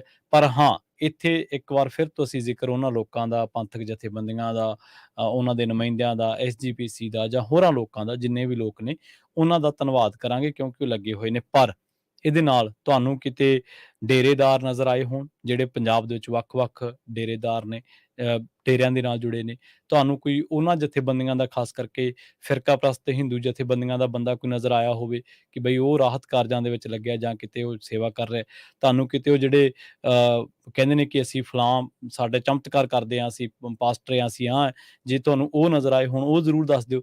ਸੋ ਕੁੱਲ ਮਿਲਾ ਕੇ ਅਸੀਂ ਕਈ ਵਾਰੀ ਹੱਦ ਲੰਘ ਜਾਂਦੇ ਹਾਂ ਆਪਣੀ ਆਲੋਚਨਾ ਦੀ, ਪਰ ਅੱਜ ਕੱਲ੍ਹ ਤੁਸੀਂ ਦੇਖ ਲਓ ਕਿ ਪੰਜਾਬੀ ਸਿੱਖ ਭਰਾ, ਪੰਜਾਬੀ ਭਰਾ, ਪੇਂਡੂ ਭਾਈਚਾਰਾ ਜਿਹੜਾ, ਉਹੀ ਵੱਧ ਚੜ੍ਹ ਕੇ ਇਹਨਾਂ ਸੇਵਾ ਕਾਰਜਾਂ ਦੇ ਵਿੱਚ ਜਾਂ ਰਾਹਤ ਕਾਰਜਾਂ ਦੇ ਵਿੱਚ ਲੱਗਿਆ ਹੋਇਆ। ਜੀ। ਬਿਲਕੁਲ, ਤੁਸੀਂ ਦੂਸਰਿਆਂ ਦੀ ਗੱਲ ਕੀਤੀ ਆ, ਹੂੰ। ਉਹ ਸੇਵਾ ਵੇਲੇ ਨਹੀਂ ਹੁੰਦੇ, ਉਹ ਤਾਂ ਜ਼ਿਲ੍ਹਿਆਂ ਨੂੰ ਸਾਰਿਆਂ ਦੇ ਕੋਲ ਪੈਸੇ ਹੋਣ, ਚੜ੍ਹਦੀ ਜੀ। ਕਲਾ ਹੋਵੇ, ਸਭ ਦੀ ਲੁੱਟਣ ਲਈ ਆ ਪੈਂਦੇ ਆ। ਹੂੰ। ਤੁਸੀਂ ਹੁਣ ਕੀਤਾ, ਜਿਹੜੇ ਕਈ ਬਾਬੇ ਹੁੰਦੇ ਆ, ਹਾਂਜੀ। ਕਈ ਤੁਹਾਡਾ ਭਵਿੱਖ ਦੱਸਦੇ ਆ, ਹੂੰ। ਨਿੱਕੂ ਵਾਲਾ ਬਾਬਾ ਕੋਈ ਵੀ ਆ, ਜੀ। ਉਹ ਦੇਖੋ ਕਿ ਉਹਨਾਂ ਨੂੰ ਪਤਾ ਹੀ ਨਹੀਂ ਲੱਗਾ ਕਿ ਇੱਥੇ ਏਦਾਂ ਦਾ ਹਾਂ, ਕੁਛ ਏਦਾਂ ਦੀ ਕੋਈ ਆਪਦਾ ਆ ਜਾਣੀ ਹੈ। ਆਫਤ ਹੋਊਗੀ। ਜੀ। ਆਫਤ ਆਉਣ ਬਾਰੇ ਕਿਸੇ ਨੂੰ ਨਹੀਂ ਪਤਾ, ਹੂੰ। ਲੁੱਟਣ ਦਾ ਪਤਾ, ਆਪਣੀ ਮਸ਼ਹੂਰੀਆਂ ਕਰਨ ਦਾ ਪਤਾ ਆ ਸਾਰਿਆਂ ਨੂੰ। ਜੀ। ਬਾਕੀ ਤੁਸੀਂ ਪਹਿਲੇ ਤੂਫਾਨ ਦੀ ਗੱਲ ਕੀਤੀ ਆ, ਵੀ ਸਰਕਾਰ ਨੇ, ਕੇਂਦਰ ਨੇ ਥੋੜਾ ਬਹੁਤਾ ਕਰ ਲਿਆ ਸੀਗਾ, ਹੂੰ। ਪੰਜਾਬ ਭਰੀ ਤਾਂ ਇਹਨਾਂ ਦੇ ਕਾਲੀਆਂ ਐਨਕਾਂ ਲੱਗ ਜਾਂਦੀਆਂ, ਬਿਲਕੁਲ, ਉਸ ਬਿਲਕੁਲ। ਤੋਂ ਹੀ ਹਟ ਜਾਂਦਾ ਵੀ ਇੱਧਰ ਕੁਛ ਹੋ ਰਿਹਾ ਹੈ, ਹਾਂਜੀ। ਜਾਂ ਤੇ ਤੁਸੀਂ ਛੱਡ ਦਿਓ ਉਹਨਾਂ ਨੂੰ, ਜੀ। ਉਹ ਤਾਂ ਖੁਸ਼ ਆ ਗਏ, ਜੇ ਤੁਸੀਂ ਛੱਡ ਦੋ ਤਾਂ ਉਹ ਆਪਣੇ ਪੈਰਾਂ ਤੇ ਆਪ ਖੜ ਜਾਣਗੇ। ਹੂੰ। ਉਹ ਸਿੱਖ ਲੈਣਗੇ ਆਪਣੇ ਪੈਰਾਂ ਤੇ ਆਪ ਕਿਵੇਂ ਖੜਨਾ ਆ। ਇੰਨੇ ਸਾਲਾਂ ਦੀ ਜਿਹੜੀ ਖੋ ਖਿੱਚ ਹੈਗੀ ਆ, ਤੁਸੀਂ ਜੀ। ਪਾਣੀ ਛੱਡਣਾ, ਪਾਣੀ ਉੱਧਰ ਛੱਡ ਦਿੰਦੇ ਆ। ਕੋਈ ਆਫਤ ਪੈਂਦੀ ਆ, ਉਹਦੀ ਖਬਰ ਨਹੀਂ ਲੈਂਦੇ ਤੁਸੀਂ। ਚਲੋ ਮੁੜ ਕੇ ਆਉਂਦੇ ਆਪਾਂ ਆਪਣੇ ਜਿਹੜੀ ਇੱਕ ਗੱਲ ਕਰਦੇ ਆ ਵੀ ਕਿੰਨਾ ਕੁਛ ਉੱਥੇ ਹੋ ਰਿਹਾ ਆ। ਜੀ, ਉਹ ਆਪਾਂ ਪੈਸਿਆਂ ਦੇ ਉੱਤੇ ਸੀਗੇ ਕਿ ਪੈਸੇ ਤੁਸੀਂ ਵਾਕਿਆ ਹੀ ਕਿਸੇ ਨੂੰ ਨਾ ਦਿਓ। ਜੀ। ਤੇ ਕਈ ਸਾਨੂੰ ਵੀ ਪੁੱਛਦੇ ਆ, ਅਸੀਂ ਕੋਈ ਪੈਸਾ ਨਹੀਂ ਇਕੱਠਾ ਕਰ ਰਹੇ। ਤੁਸੀਂ ਆਪਣੇ ਤੌਰ ਤੇ ਆਪਣੇ ਪਿੰਡਾਂ ਵੱਲ ਕੋਈ ਜ਼ਿੰਮੇਵਾਰ ਬੰਦੇ ਲੱਭੋ, ਜੀ, ਬਿਲਕੁਲ, ਬਿਲਕੁਲ। ਤੇ ਮਨ ਦੇ ਵਿੱਚ ਕੋਈ ਡਰ ਹੋਵੇ, ਭੌ ਹੋਵੇ, ਤੇ ਜੇ ਕੋਈ ਚੀਜ਼ ਆਈ ਆ ਕਿਸੇ ਦੇ ਵਰਤਣ ਦੇ ਲਈ ਤੇ ਮੈਂ ਉਹਨੂੰ ਆਪ ਨਹੀਂ ਖਾਣਾ। ਹੂੰ, ਹੂੰ, ਕਿੰਨੀਆਂ ਸੰਸਥਾਵਾਂ ਆ ਹੂੰ। ਉਹ ਕਰੋਨਾ ਵੇਲੇ ਨੰਗੀਆਂ ਹੋ ਗਈਆਂ ਨਾ। ਜੀ, ਬਿਲਕੁਲ। ਕਿੰਨਾ ਉਹ ਪੈਸਾ ਖਾਈ ਜਾਂਦੀਆਂ ਸੀ, ਆਪਣਾ ਕਈ ਕੁਛ ਬਣਾ ਲਿਆ, ਗੱਡੀਆਂ ਬਣਾ ਲਈਆਂ, ਵੱਡੇ ਮਕਾਨ ਬਣਾ ਲਏ, ਪਰ ਹੂੰ। ਜਿਹਨਾਂ ਪੈਸਾ ਜਾਂਦਾ ਸੀ ਉਹਨਾਂ ਨੂੰ ਪਹੁੰਚਾ ਨਹੀਂ। ਜੀ, ਚਲੋ ਜੀ, ਜੀ। ਸਾਰੀਆਂ ਚੀਜ਼ਾਂ ਨਹੀਂ ਹੁੰਦੀਆਂ ਏਦਾਂ, ਕੁਛ ਹੂੰ, ਜਿਹੜੇ ਚੰਗੇ ਕੰਮ ਕਰਨ ਵਾਲੇ ਆ ਨਾ ਉਹ ਵੀ ਹੁੰਦੇ ਆ ਉਹਦੇ ਵਿੱਚ। ਹੂੰ। ਉਹ ਬਿਲਕੁਲ। ਵਿਚਾਰੇ ਫਿਰ ਉਹ ਇਸੇ ਕਰਕੇ ਉਹ ਸਾਰੇ ਇੱਕੋ ਹੀ ਪਾਸੇ ਨਾ ਲਿਬੜ ਜਾਂਦੇ ਆ ਵੀ ਹਾਂ ਇਹ ਸ਼ਾਇਦ ਸਾਰੇ ਹੀ ਏਦਾਂ ਦੇ ਆ। ਹੂੰ। ਪਰ ਜੇ ਤੁਸੀਂ ਕਿਸੇ ਨੂੰ ਜਾਣਦੇ ਆ ਆਪਣੇ ਪਿੰਡਾਂ ਦੇ ਵਿੱਚ, ਸ਼ਹਿਰਾਂ ਦੇ ਵਿੱਚ, ਉੱਥੇ ਮਦਦ ਦਓਗੇ ਨਾ, ਉਹ ਜ਼ਰੂਰ ਲੱਗ ਜਾਊਗੀ ਉੱਥੇ। ਜੀ, ਉਹਨਾਂ ਬਿਲਕੁਲ। ਬੰਦਿਆਂ ਨੂੰ ਤੁਸੀਂ ਦੁਬਾਰਾ ਕਿਤੇ ਮਿਲਣਾ ਵੀ ਹੋਊਗਾ, ਉਹਨਾਂ ਨੂੰ ਇਹ ਹੋਊਗਾ ਵੀ ਹਾਂ ਆਪਾਂ ਨੂੰ ਤੇ ਇਹਨਾਂ ਨੂੰ ਕਦੇ ਮਿਲਣਾ ਵੀ ਹੈਗਾ ਆ। ਹੂੰ, ਉਹ ਸਾਨੂੰ ਪੁੱਛਣਗੇ ਵੀ। ਹੂੰ, ਹੂੰ। ਸੋ ਉਹ ਉਸ ਚੀਜ਼ ਦਾ ਜ਼ਰੂਰ ਖਿਆਲ ਕਰਨਾ ਹੈ ਤੁਸੀਂ ਕਿ ਉਹ ਜਿਹੜਾ ਆ ਉਹ ਤੁਸੀਂ ਪੁੱਛ ਸਕੋ। ਜੀ। ਤੁਸੀਂ ਪੁੱਛ ਸਕੋ, ਤੁਸੀਂ ਦੇਖ ਸਕੋ, ਜਿਹਦੀ ਹੈਲਪ ਕੀਤੀ ਆ ਉਹਦੇ ਬਾਰੇ ਪੁੱਛ ਸਕੋ। ਕਈਆਂ ਦੇ ਕੋਠੇ ਵੀ ਢੱਠਣੇ ਆ, ਕਈਆਂ ਦੇ ਪਸ਼ੂ ਵੀ ਰੁੜ ਗਏ ਆ। ਹੂੰ, ਹੂੰ। ਹਾਂ, ਅਸੀਂ ਆਪਣੇ ਪੰਜਾਬ ਨੂੰ ਆਪ ਖੜਾ ਕਰ ਲਾਂਗੇ, ਜੀ, ਪਰ ਬਿਲਕੁਲ। ਸਾਨੂੰ ਉਹ ਉੱਥੇ ਕੋਈ ਇਸ ਤਰ੍ਹਾਂ ਦਾ ਚਾਹੀਦਾ ਹੈ ਵੀ ਜਿਹੜਾ ਠੀਕ ਦੇ ਨਾਲ ਹੈਲਪ ਕਰ ਸਕੇ, ਹੂੰ, ਸਹੀ ਸਹੀ ਤਰੀਕੇ ਦੇ ਨਾਲ। ਲੋਕੀ ਦੇਣ ਤੋਂ ਨਹੀਂ ਪਿੱਛੇ ਹਟਦੇ ਜੀ। ਤੇ ਬੜੇ ਦੇ ਲਿਆ। ਇੱਥੋਂ ਤੇ ਆਪਾਂ $20 ਵੀ ਜਿੰਨੇ ਵੀ ਆਏ ਆ ਇਕੱਠੇ ਕਰੀਏ ਤਾਂ ਪਤਾ ਨਹੀਂ ਕਿੰਨੇ ਕਰੋੜਾਂ ਬਣ ਸਕਦੇ ਆ। ਹੂੰ, ਪਰ ਇਸ ਵੇਲੇ ਉੱਥੇ ਕਿਸੇ ਚੰਗੀ ਸੰਸਥਾ ਦੀ ਲੋੜ ਆ। ਜੀ। ਕੋਈ ਸੰਸਥਾ ਹੋਵੇ ਉਹ ਹੂੰ, ਉੱਥੇ ਜਾ ਕੇ ਉਹ ਹੈਲਪ ਕਰੇ ਤੇ ਜਿਸ ਤੇ ਆਪਾਂ ਯਕੀਨ ਕਰ ਸਕੀਏ। ਲੋਕੀ ਲੱਗੇ ਹੋਏ ਆ, ਖਾਣ ਪੀਣ ਦਾ ਉੱਥੇ ਕੋਈ ਹੈ ਨੀਗਾ। ਲੋਕੀ ਲੱਗੇ ਹੋਏ ਆ ਜਿੱਥੇ ਤੱਕ ਉਹਨਾਂ ਦੀ ਪਹੁੰਚ ਆ। ਕੋਈ ਸ਼ਹਿਰਾਂ ਦੇ ਵਿੱਚ ਦੇਖੋ ਟਰੈਕਟਰ ਲਈ ਫਿਰਦੇ, ਇੰਨਾ ਇੰਨਾ ਪਾਣੀ ਆ, ਇੰਨੀ ਮਸ਼ੀਨਰੀ ਮਹਿੰਗੀ ਆ ਉਹਨਾਂ ਦੀ। ਪੈਰ ਨਹੀਂ ਥੱਲੇ ਲੱਗਦੇ ਕਈਆਂ ਦੇ, ਪਰ ਉਹ ਟਰੈਕਟਰ ਲਈ ਫਿਰਦੇ ਆ। ਉਹਦੇ ਉੱਤੇ ਖਾਣਾ ਪੀਣਾ ਸਾਰਾ ਕੁਛ ਹੀ ਲਈ ਫਿਰਦੇ ਆ। ਪਰ ਉਹ ਜਿਹੜੀ ਘਾਟ ਹੁੰਦੀ ਆ ਫਿਰ ਅਗਾਂਹ ਪਹੁੰਚਾਉਣ ਦੀ ਵੀ ਘਾਟ ਹੋ ਜਾਂਦੀ ਆ। ਜਿਸ ਤਰ੍ਹਾਂ ਤੁਸੀਂ ਦੱਸਿਆ ਕਿ ਕਈ ਥਾਂ ਕੱਚੇ ਰਾਹ ਜਾਂਦੇ ਆ, ਉੱਥੇ ਘਰ ਬਣਾਏ ਆ ਲੋਕਾਂ ਨੇ। ਘਰ ਵੀ ਉਹਨਾਂ ਦੇ ਏਦਾਂ ਦੇ ਆ ਵੀ ਕੱਚੇ ਹੀ ਆ, ਜਾਂ ਕਿਸੇ ਦੇ ਘਰ ਹੈਗੇ ਆ ਉਹ ਉੱਤੇ ਬੈਠਾ ਆ, ਕੋਠੇ ਦੇ ਉੱਤੇ ਬੈਠੇ ਹੋਏ ਆ ਲੋਕ। ਸੋ ਉਹ ਜਿਹੜੀਆਂ ਚੀਜ਼ਾਂ ਆ ਉਹ ਹੁਣ ਉਹਨਾਂ ਤੇ ਕਈਆਂ ਚੀਜ਼ਾਂ ਤੇ ਕੰਟਰੋਲ ਨਹੀਂ ਹੁੰਦਾ। ਕਈਆਂ ਚੀਜ਼ਾਂ ਤੇ ਕੰਟਰੋਲ ਹੋ ਜਾਂਦਾ ਹੈ, ਕਈਆਂ ਤੇ ਨਹੀਂ ਹੁੰਦਾ। ਸੋ ਇਹ ਜ਼ਰੂਰ ਤੁਸੀਂ ਦੇਖਣਾ ਕਿ ਜਿੱਥੇ ਤੁਸੀਂ ਹੈਲਪ ਕਰਨੀ ਆ ਤੇ ਉਹ ਦੇਖ ਕੇ ਕਰਨੀ ਆ। ਜੀ ਪ੍ਰਵੀਨ। ਜੀ, ਬਿਲਕੁਲ। ਹਾਂਜੀ, ਇਹੀ ਹੈ ਕਿ ਹਰ ਵਾਰ ਅਸੀਂ ਦੇਖਦੇ ਹਾਂ ਕਿ ਜਦੋਂ ਇੱਧਰ ਵੀ ਕੋਈ ਹਾਦਸਾ ਵਾਪਰਦਾ ਹੈ ਤਾਂ ਉਦੋਂ ਵੀ ਬਥੇਰੇ ਲੋਕ ਇਸ ਤਰ੍ਹਾਂ ਦੇ ਜਾਅਲੀ ਅਕਾਊਂਟ, ਜਾਅਲੀ ਖਾਤੇ ਬਣਾ ਕੇ ਜਿਹੜਾ ਉਹ ਆ ਜਾਂਦੇ ਨੇ ਮੈਦਾਨ ਦੇ ਵਿੱਚ ਤੇ ਕਹਿੰਦੇ ਨੇ ਕਿ ਸਾਨੂੰ ਡੋਨੇਟ ਕਰੋ, ਡੋਨੇਟ ਕਰੋ। ਤੁਹਾਨੂੰ ਯਾਦ ਹੋਣਾ ਪਿਛਲੇ ਦਿਨੀਂ ਕੈਨੇਡਾ ਦੇ ਵਿੱਚ ਇੱਕ ਬੱਸ ਜਿਹੜੀ ਪਲਟ ਗਈ ਸੀ ਤੇ 15 ਲੋਕ ਮਾਰੇ ਗਏ ਸੀ।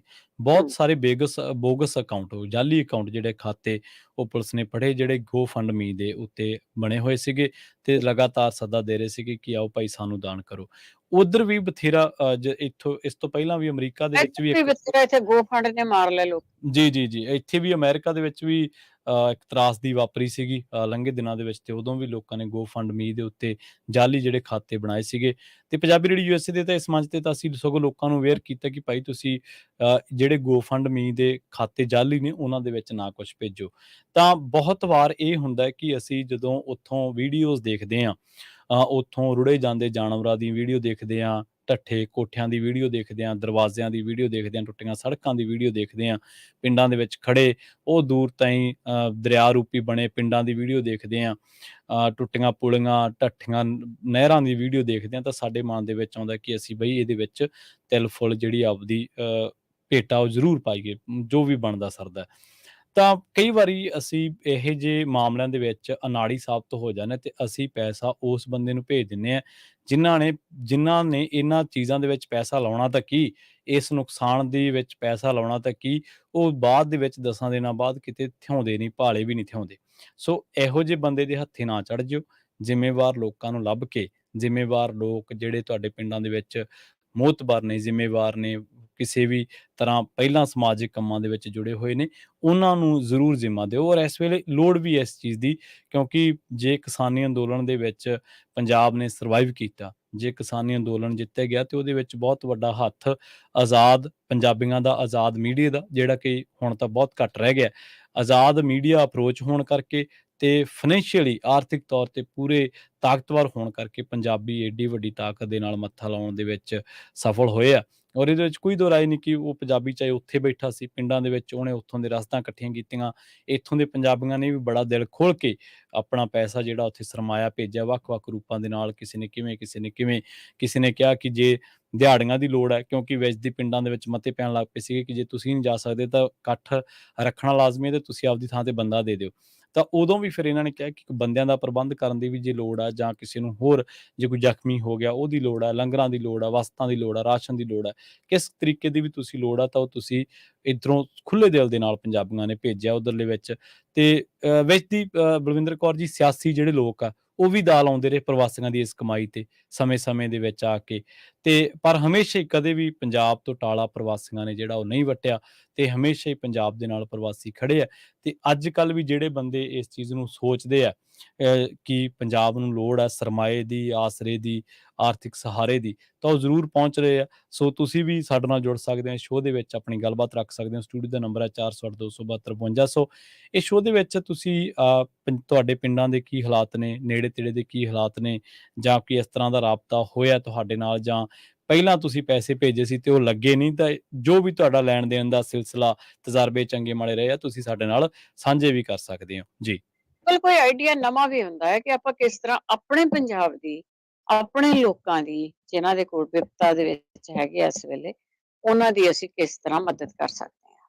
ਸੋ ਇਹ ਆਪਣਾ ਆਪਣੇ ਕੋਲ ਆਈਡੀਏ ਵੀ ਹੁੰਦੇ ਆ ਲੋਕਾਂ ਦੇ ਕੋਲ, ਵਰਤਣੇ ਪੈਂਦੇ ਆ, ਪਰ ਤੁਹਾਨੂੰ ਦੱਸਣਾ ਪਊਗਾ ਲੋਕਾਂ ਨੂੰ ਕਿ ਕੋਈ ਆਈਡੀਆ ਹੈ, ਲੋਕਾਂ ਕੋਲ ਪੈਸੇ ਇਕੱਠੇ ਕਰੋ ਤਾਂ ਕਿਸੇ ਨੂੰ ਫੜਾ ਦਿਓ।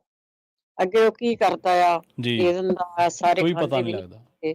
ਹਾਂ, ਜਿਹੜੇ ਇੱਥੇ ਦੇ ਡਾਕਟਰਸ ਹੈਗੇ ਆ, ਜਾਂ ਬਹੁਤ ਸਾਰੀਆਂ ਸੰਸਥਾਵਾਂ ਆ, ਉੱਥੇ ਜਾ ਕੇ ਕੈਂਪ ਲਾਉਂਦੀਆਂ ਸੀਗੀਆਂ ਜਦੋਂ ਚੰਗਾ ਭਲਾ ਸੀਗਾ।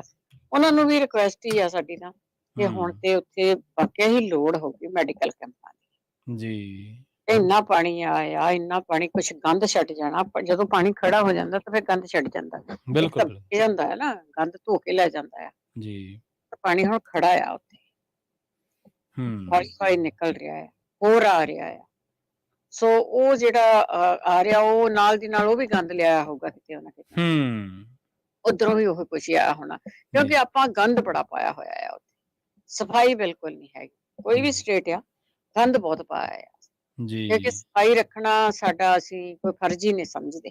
ਹੂੰ, ਕੁਛ ਵੀ ਆਪ ਕਰਨਾ ਆਪਣਾ ਫਰਜ਼ ਨਹੀਂ ਸਮਝਦੇ, ਵੋਟਾਂ ਵੇਲੇ ਪੈਸੇ ਲੈਣੇ ਫਰਜ਼ ਸਮਝਦੇ ਆ, ਜੀ, ਤੇ ਬਾਕੀ ਜਿਹਲੇ ਕੁਛ ਘਾਟਾ ਪੈ ਜਾਂਦਾ ਫਿਰ ਸਰਕਾਰਾਂ ਨੂੰ ਕਰਦੇ ਆ। ਆਪਣੀ ਜ਼ਿੰਮੇਵਾਰੀ ਸਾਡੀ ਕੋਈ ਨਹੀਂ ਹੈਗੀ।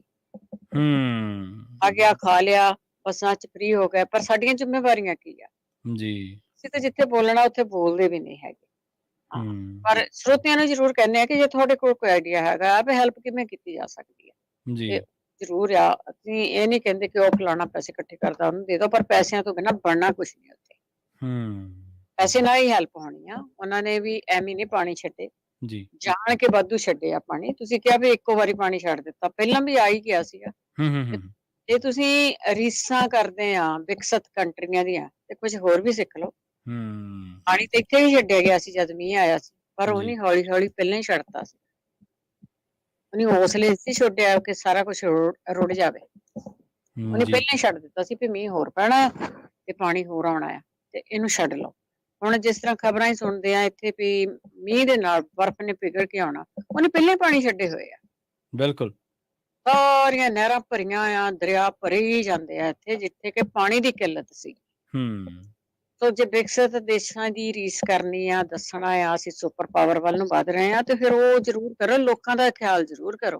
ਹੂੰ, ਹੂੰ, ਇਹ ਨਹੀਂ ਵੀ ਸਾਰਾ ਕੁਛ ਇੰਡੀਆ ਦਾ ਵੇਚ ਕੇ ਆਪਾਂ ਸੁਪਰ ਪਾਵਰ ਬਣ, ਹਾਂ। ਹੂੰ, ਤੇ ਲੋਕਾਂ ਦੇ ਜਾਨ ਮਾਲ ਦੀ ਰੱਖਿਆ ਦੀ ਗੱਲਬਾਤ ਕਰਨੀ ਪੈਣੀ ਆ। ਅਸੀਂ ਆਪਣੇ ਪੰਜਾਬ ਲਈ ਬਹੁਤ ਕੁਝ ਕਰ ਸਕਦੇ ਹਾਂ, ਜੀ, ਪਰ ਉਹਦੇ ਵਿੱਚ ਹਜੇ ਸਾਰਿਆਂ ਦੇ ਕੋਲ ਕੋਈ ਬਹੁਤ ਜ਼ਿਆਦਾ ਸੈਂਟਰਲ ਆਈਡੀਆ ਹੈ ਨਹੀਂਗਾ ਕਿ ਅਸੀਂ ਹੂੰ, ਕਰ ਕੀ ਸਕਦੇ ਹਾਂ। ਜਿਹੜੇ ਜੀ। ਜਿਨ੍ਹਾਂ ਨੂੰ ਰਾਹਤ ਚਾਹੀਦੀ ਆ, ਜਾਂ ਏਦਾਂ ਵੈਸੇ ਹੋਰ ਕੰਟਰੀ 'ਚ ਹੋ ਜਾਏ ਤਾਂ ਆਪਾਂ ਇਕੱਠੇ ਕਰਕੇ ਲੈ ਜਾਂਦੇ ਹਾਂ। ਆਪਾਂ ਹੂੰ, ਖਰਚੇ ਵੀ ਇਕੱਠੇ ਕਰਦੇ ਹਾਂ, ਆਪਾਂ ਪੈਸੇ ਵੀ ਇਕੱਠੇ ਕਰਦੇ ਹਾਂ, ਜਿਹੜਾ ਕੈਨ ਫੂਡ ਆ ਉਹ ਵੀ ਕਰਦੇ ਹਾਂ। ਚਲੋ ਉੱਥੇ ਪੰਜਾਬ ਦੇ ਵਿੱਚ, ਉਸ ਪੰਜਾਬ ਦੇ ਵਿੱਚ ਖਾਣ ਪੀਣ ਦੀ ਕੋਈ ਕਮੀ ਨਹੀਂ, ਲੋਕਾਂ ਨੇ ਆਪਣੇ ਘਰਾਂ ਦੇ ਵਿੱਚ ਜੋ ਕੁਛ ਸੀ ਉਹ ਕੱਢ ਕੇ ਦੇਣਾ ਸ਼ੁਰੂ ਕਰ ਦਿੱਤਾ ਹੈ, ਹੂੰ, ਤਾਂ ਕਿ ਕੋਈ ਦੂਜਾ ਆਂਢੀ ਗੁਆਂਢੀ ਭੁੱਖਾ ਨਾ ਮਰੇ। ਹੂੰ, ਜੀ, ਜੀ, ਉਸ ਗੱਲੋਂ ਤਾਂ ਆਪਾਂ ਨੂੰ ਜਿਹੜੀ ਸੰਤੁਸ਼ਟੀ ਆ ਜੀ, ਕਿ ਗੁਰੂ ਕੇ ਲੰਗਰ ਚੱਲਦੇ ਆ, ਹੂੰ, ਉਹ ਆਪਣੇ ਤੌਰ ਦੇ ਉੱਤੇ ਖਾਣ ਪੀਣ ਦੀ ਸੇਵਾ ਬਹੁਤ ਕਰ ਰਹੇ ਆ। ਜੀ, ਬਿਲਕੁਲ, ਉਹ ਤਾਂ ਕੋਈ ਕਮੀ ਨਹੀਂ ਹੈ। ਹਾਂ, ਇੱਕ ਹੋਰ ਮੈਂ ਦੇਖਿਆ ਸੀਗਾ, ਮੁਸਲਮਾਨ ਭਾਈਚਾਰਾ ਆ, ਜੀ, ਉਹ ਨਾ ਸੁੱਕੀਆਂ ਚੀਜ਼ਾਂ ਪੈਕ ਕਰ ਰਹੇ ਸੀ, ਜੀ, ਜਿੱਦਾਂ ਮੂੰਗਫਲੀ ਹੋ ਗਈ, ਜਿਹੜੀਆਂ ਚੀਜ਼ਾਂ ਮੈਨੂੰ ਦੀਦੀਆਂ ਸੀਗੀਆਂ, ਛੋਲੇ ਹੋ ਗਏ, ਏਦਾਂ ਦੀਆਂ ਚੀਜ਼ਾਂ ਸੀ, ਹੂੰ, ਹੂੰ, ਉਹਨਾਂ ਦੇ ਪੈਕ ਬਣਾ ਰਹੇ ਸੀ। ਹੂੰ, ਵੀ ਬਹੁਤ ਚੰਗਾ ਆਈਡੀਆ ਲੱਗਾ, ਤੇ ਜਿੱਥੇ ਕ ਆਪਣੇ ਸਿੱਖ ਹੈਗੇ ਆ ਜਿਹੜੇ ਆਪਾਂ ਗਰਮ ਫੂਡ ਲਾਈਕ ਕਰਦੇ ਹਾਂ, ਰੋਟੀ ਤਾਂ ਸਬਜ਼ੀ, ਜੀ, ਉਹ ਪੈਕ ਹੋ ਰਹੀਆਂ ਸੀਗੀਆਂ, ਉਹ ਪਚਾ ਵੀ ਰਹੇ ਆ। ਤੇ ਜਿੱਥੇ ਕਿਤੇ ਜਗ੍ਹਾ ਹੈਗੀ ਆ ਰੱਖ ਕੇ ਖਿਲਾਉਣ ਨੂੰ, ਉਹ ਉੱਥੇ ਰੱਖਿਆ ਵੀ ਹੋਇਆ ਤੇ ਸੰਗਤਾਂ ਆਈ ਜਾਂਦੀਆਂ, ਛਕੀ ਜਾਂਦੀਆਂ। ਹੂੰ, ਤੋ ਖਾਣ ਪੀਣ ਦੇ ਪੱਖੋਂ ਤਾਂ ਕੋਈ ਭੁੱਖਾ ਨਹੀਂ ਮਰੂਗਾ ਉੱਥੇ, ਜੀ, ਜੀ, ਖਾਣ ਪੀਣ ਦੇ ਪੱਖੋਂ ਠੀਕ ਆ, ਪਰ ਅੱਗੇ ਉਹਨਾਂ ਦੇ ਵਸੇਬੇ ਕਿਵੇਂ ਹੋਣੇ ਆ, ਉਸ ਦੇ ਹੂੰ, ਬਾਰੇ ਜ਼ਰੂਰ ਫਿਕਰਮੰਦੀਆਂ। ਆਪਾਂ ਇੱਕ ਬ੍ਰੇਕ ਲੈ ਲੈਂਦੇ ਹਾਂ, ਜੀ। ਬ੍ਰੇਕ ਲੈ ਕੇ ਉਹਨੇ ਵਾਪਸ 4082725000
ਪ੍ਰਵੀਨ ਸ਼ਰਮਾ ਤੇ ਇੱਕ ਵਾਰ ਮੁੜ ਤੋਂ ਸਾਡੇ ਨਾਲ ਜੁੜ ਚੁੱਕੇ ਨੇ ਬਲਵਿੰਦਰ ਕੌਰ ਜੀ। ਬਲਵਿੰਦਰ ਕੌਰ ਜੀ, ਸਤਿ ਸ੍ਰੀ ਅਕਾਲ, ਸਵਾਗਤ ਹੈ ਜੀ ਬ੍ਰੇਕ ਤੋਂ ਬਾਅਦ। ਸਤਿ ਸ਼੍ਰੀ ਅਕਾਲ ਜੀ, ਬਹੁਤ-ਬਹੁਤ ਧੰਨਵਾਦ ਜੀ। ਤੇ ਸਰੋਤਿਓ, ਅਸੀਂ ਹੜ੍ਹਾਂ ਦੀ ਗੱਲ ਕਰ ਰਹੇ ਹਾਂ। ਹੜ੍ਹਾਂ ਦੀ ਗੱਲ ਕਰਨ ਤੋਂ ਪਹਿਲਾਂ ਜੋ ਪੰਜਾਬ ਦੇ ਹਾਲਾਤ ਆ, ਉਸ ਦੀ ਗੱਲ ਕਰਨ ਤੋਂ ਪਹਿਲਾਂ ਉੱਥੇ ਕੀ ਕੁਛ ਹੋ ਰਿਹਾ, ਸਰਕਾਰ ਕੀ ਕਰ ਰਹੀ ਆ, ਲੋਕ ਕੀ ਕਰ ਰਹੇ ਆ।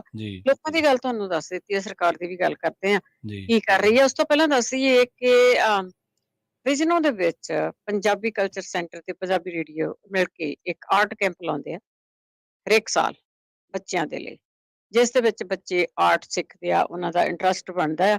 ਤੇ ਉਹ 17 ਜੁਲਾਈ ਤੋਂ ਸ਼ੁਰੂ ਹੋ ਰਿਹਾ। ਜਿਨ੍ਹਾਂ ਨੇ ਹਜੇ ਬੱਚੇ ਵਿੱਚ ਉੱਥੇ ਰਜਿਸਟਰ ਨਹੀਂ ਕਰਾਏ, ਨਾਂ ਨਹੀਂ ਲਿਖਾਏ, ਉਹ ਤੁਸੀਂ ਲਿਖਾ ਸਕਦੇ ਆ। ਤੇ ਉਹ ਜਿਹੜਾ ਕੈਂਪ ਆ ਹਰੇਕ ਸਾਲ 1 ਹਫ਼ਤਾ ਹੀ ਲੱਗਦਾ ਆ। ਸੋ 17 ਤਰੀਕ ਤੋਂ ਲੈ ਕੇ 22 ਤਰੀਕ ਤੱਕ ਆ। 22 ਤਰੀਕ ਨੂੰ ਤਾਂ ਚਲੋ 1-2 ਘੰਟੇ ਹੋਣਗੇ। ਗ੍ਰੈਜੂਏਸ਼ਨ ਆ ਬੱਚਿਆਂ ਦੀ, ਤੇ ਉਹ ਤੁਸੀਂ ਕਾਲ ਕਰਕੇ ਪਤਾ ਕਰ ਸਕਦੇ ਆ। 4082725200 ਸਟੂਡੀਓ ਦਾ ਫੋਨ ਨੰਬਰ ਆ, ਇਸ ਤੇ ਕਾਲ ਕਰ ਸਕਦੇ ਆ ਤੁਸੀਂ ਕਿ ਤੁਸੀਂ ਰਜਿਸਟਰ ਬੱਚੇ ਕਿਵੇਂ ਕਰਾਉਣੇ ਆ। ਤੇ ਜੀ ਪ੍ਰਵੀਨ ਜੀ, ਆਪਾਂ ਹੁਣ ਅੱਗੇ ਸਰਕਾਰਾਂ ਦੀਆਂ ਵੀ ਗੱਲਾਂ ਕਰੀਏ। ਹਾਂਜੀ, ਬਿਲਕੁਲ ਸਰਕਾਰ ਵੱਲ ਵਧਾਂਗੇ ਤੇ ਨਾਲ ਇਹ ਵੀ ਜਾਣਕਾਰੀ ਦਿਆਂਗੇ ਕਿ ਮੂਣਕ ਦੇ ਇਲਾਕਿਆਂ ਦੇ ਵਿੱਚ ਬਹੁਤ ਵੱਡੇ ਪੱਧਰ ਤੇ ਜਿਹੜਾ ਘੱਗਰ ਦੇ ਵਿੱਚ ਪਾੜ ਪਿਆ ਤੇ ਉਹਦੇ ਕਰਕੇ ਕਈ ਇਲਾਕਿਆਂ ਦੇ ਵਿੱਚ ਲੋਕ ਆਪੋ ਆਪਣੇ ਪੱਧਰ ਤੇ ਲੱਗੇ ਹੋਏ ਨੇ। ਇਹਦੇ ਬਾਬਤ ਆਪਾਂ ਗੱਲਬਾਤ ਕਰਾਂਗੇ, ਕਿਹੜੇ-ਕਿਹੜੇ ਇਲਾਕਿਆਂ ਦੇ ਵਿੱਚ ਕੀ-ਕੀ ਹਾਲਾਤ ਹੈ। ਇਸ ਤੋਂ ਪਹਿਲਾਂ ਆਪਾਂ ਅੱਗੇ ਵਧੀਏ।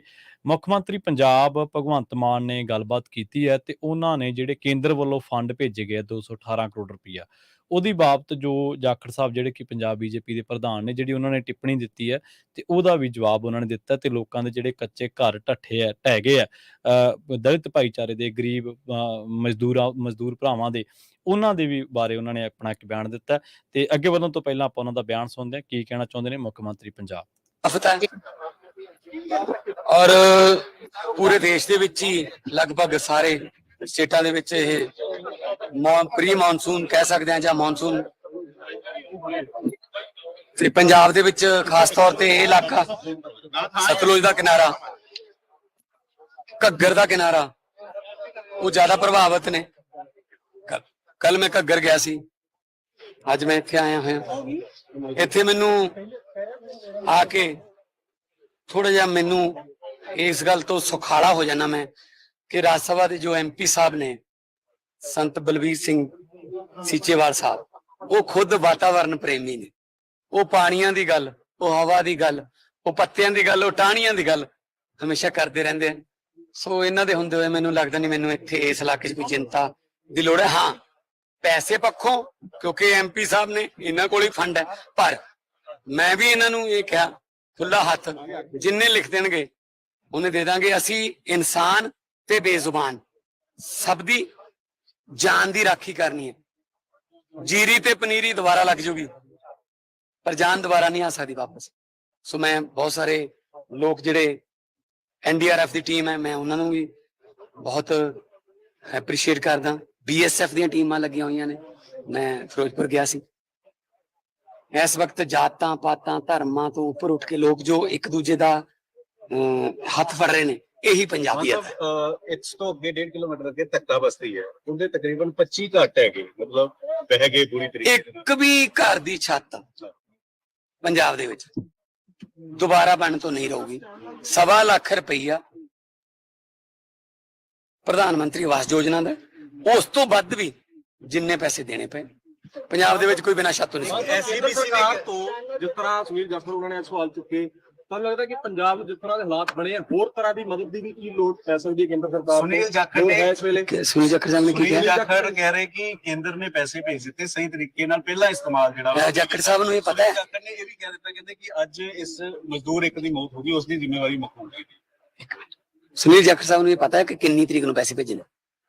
218.40 ਕਰੋੜ। ਕਿੰਨੀ ਤਰੀਕ ਨੂੰ ਭੇਜਣੇ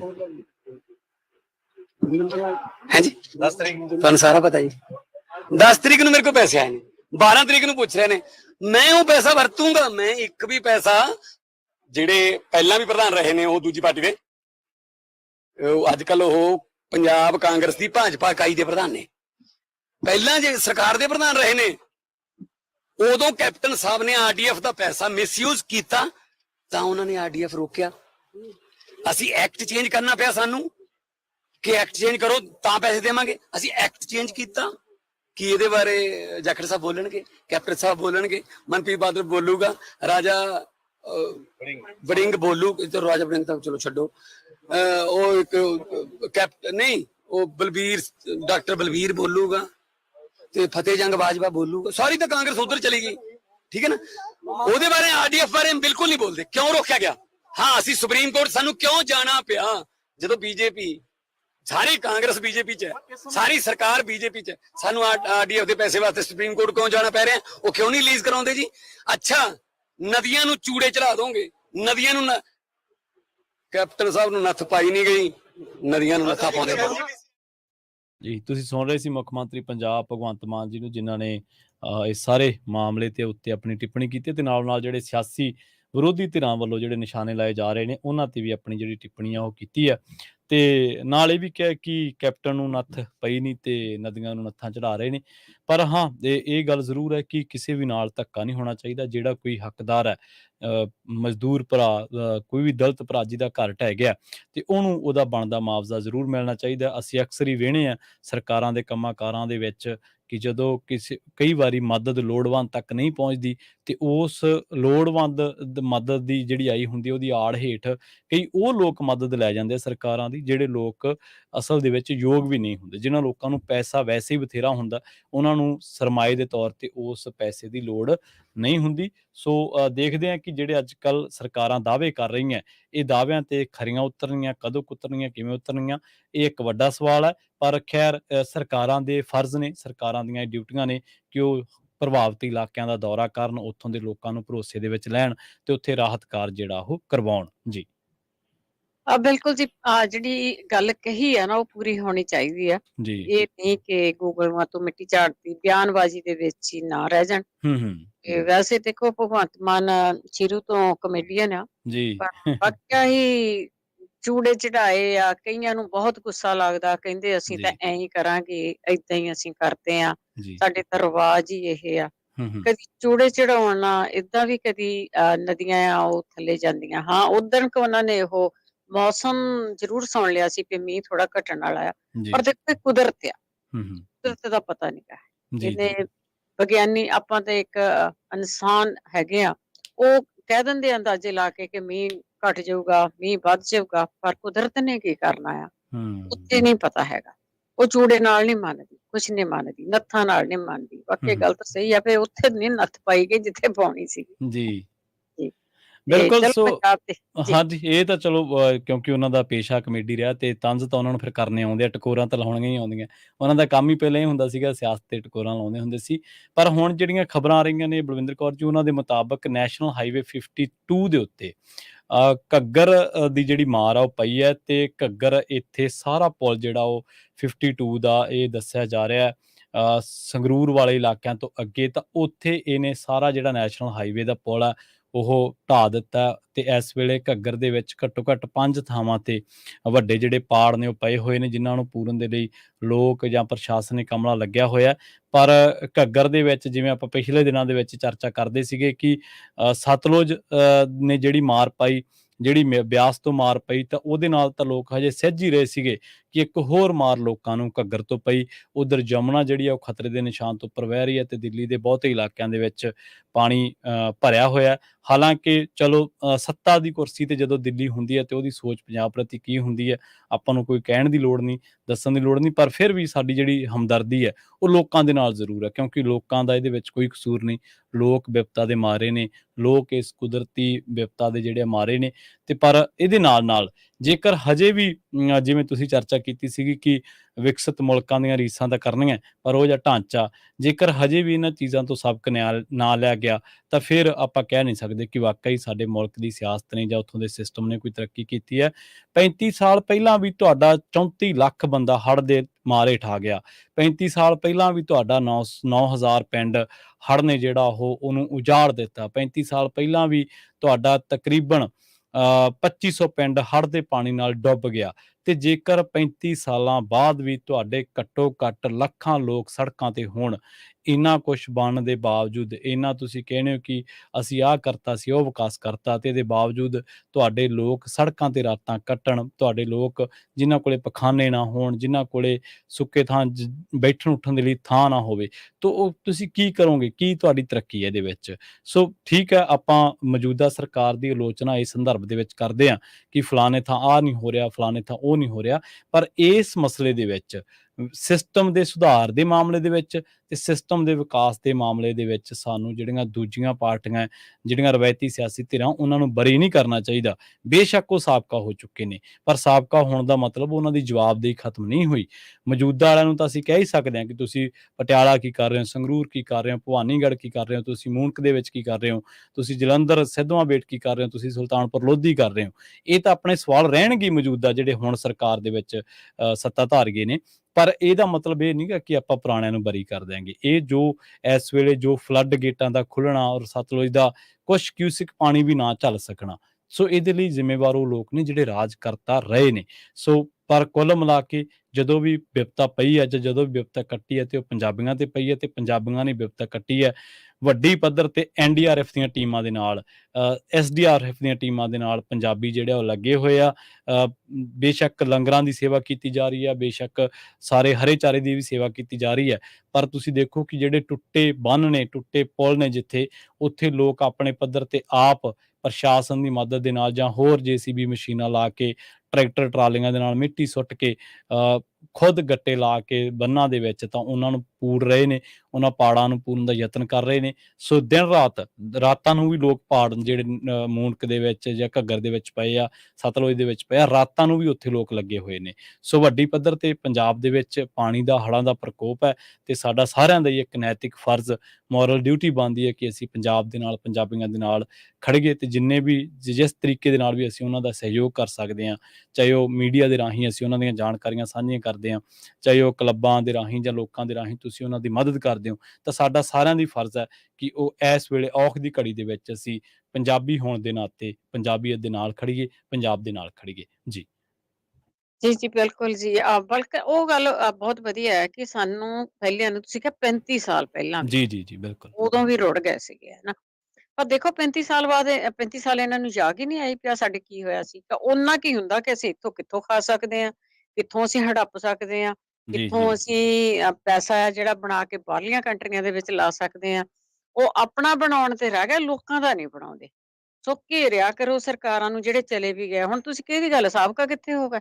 ਉਹਨਾਂ ਨੂੰ ਤੇ ਉਹਨਾਂ 'ਚ ਬਦਲਾਅ ਇੰਨਾ ਆ ਗਿਆ, ਜਿਹੜੇ ਪਹਿਲੇ ਸੀਗੇ ਉਹ ਪਾਰਟੀਆਂ ਬਦਲ ਗਏ, ਉਹ ਛੜੱਪਾ ਮਾਰ ਕੇ ਚਲੇ ਗਏ ਤੇ ਜੀ ਹੁਣ ਜੀ ਹੋਰ ਬਿਲਕੁਲ। ਪਾਰਟੀ 'ਚ ਜਾਵਾਂਗੇ, ਸਾਡੀ ਪਾਰਟੀ ਤਾਂ ਉੱਠ ਨਹੀਂ ਸਕਦੀ। ਹੂੰ ਤੋ ਇਹ ਇੰਨਾ ਕੁ ਬਦਲਾਅ ਆ ਗਿਆ ਉੱਥੇ। ਇਹ ਪਾਰਟੀ ਤਾਂ ਬਦਲਾਅ ਲਿਆਉਣਾ ਕਹਿੰਦੀ ਸੀ, ਦੇਖਦੇ ਹਾਂ ਹਜੇ 3 ਸਾਲ ਰਹਿੰਦੇ ਇਹਨਾਂ ਦੇ, ਕਿੰਨਾ ਕੁ ਬਦਲਾਅ ਲਿਆਉਂਦੇ ਆ। ਹੂੰ ਪਰ ਉਹ ਪਹਿਲਿਆਂ ਦੇ ਵਿੱਚ ਬਦਲਾਅ ਉਹਨਾਂ ਤੋਂ ਵੀ ਪਹਿਲਾਂ ਹੀ ਆ ਗਿਆ। ਬਿਲਕੁਲ ਜੀ। ਉਹਨਾਂ ਤੋਂ ਛੇਤੀ ਬਦਲਾਅ ਆ ਗਿਆ ਕਿ ਛੜੱਪਾ ਮਾਰ ਕੇ ਉਹ ਜਲਦੀ ਜਲਦੀ BJP 'ਚ ਚਲ ਗਏ, ਜੀ ਜਿੱਥੇ ਕਿ ਪੰਜਾਬ ਦੇ ਲੋਕਾਂ ਨੂੰ ਵੋਟ ਨਹੀਂ ਪਾਉਣੀ ਚਾਹੀਦੀ BJP ਨੂੰ। ਚਲੋ, ਹੂੰ ਜਦੋਂ ਇਲੈਕਸ਼ਨਾਂ ਆਉਣਗੀਆਂ ਉਦੋਂ ਗੱਲਾਂ ਬਾਤਾਂ ਆਪਾਂ ਜ਼ਰੂਰ ਕਰਾਂਗੇ ਜੀ ਤੇ BJP ਨੇ ਕੀ ਕੀਤਾ ਪੰਜਾਬ ਦੇ ਨਾਲ। ਤੇ ਜੀ ਪਰ ਛੜੱਪੇ ਮਾਰ ਕੇ ਇੱਧਰ ਉੱਧਰ ਜਾਣਾ ਉਹ ਨਹੀਂ ਹੈਗਾ। ਪਹਿਲਿਆਂ ਹੂੰ ਨੂੰ ਵੀ ਘੇਰਿਆ ਕਰੋ, ਜਿਹੜੇ ਹੁਣ ਦੇ ਆ ਉਹਨਾਂ ਨੂੰ ਵੀ ਐਨ ਖੜੇ ਕਰਕੇ ਪੁੱਛਿਆ ਕਰੋ ਕਿ ਕੀ ਕਰ। ਬਿਲਕੁਲ ਜੀ।